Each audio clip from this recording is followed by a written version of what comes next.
Barbie Fortesa update. Yan ay the story ni Barbie. Mahilig talaga magbasa si Barbie ng book.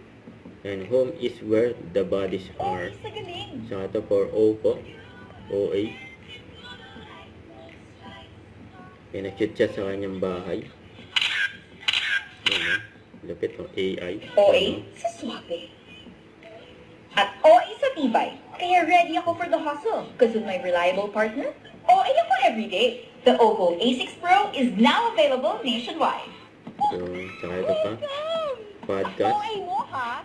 OA podcast. Okay, so ang pag-usapan naman natin today ay AI.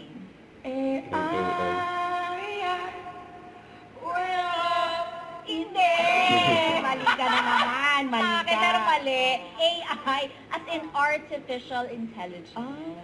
Diba? Ikaw ba, as a working student, do you think AI is Mhm. essential sa life mo? Yes, me. Yung mga edit-edit na ganyan, grabe. Kailangan siya sa work ko. Kaya yung mga photo editing apps na ginagamit ko, grabe, napapaganda niya talaga yung mga shots. Yes. Lalo na gamit pa yung AI. Oh, that's true. Sobra. That's true. Naalala ko nga, alam mo may one time. AI. Ito na. Kaya gising lang. Nagigising mo lang? Oo.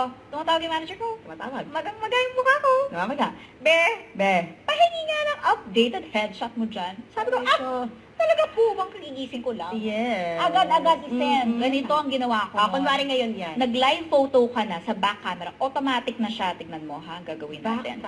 Automatic. Yan. Patingin nga kami niyan. Blemish, wala. Eyebags, wala. Kita mo? Ay, nasasaktan ako. Yung makinis na to, may ikikinis pa pala sa Oppo. Yun, no? Don't forget to subscribe, click the notification bell for my update. This is Richard Reaction Vlog. Stay tuned for more videos. See ya.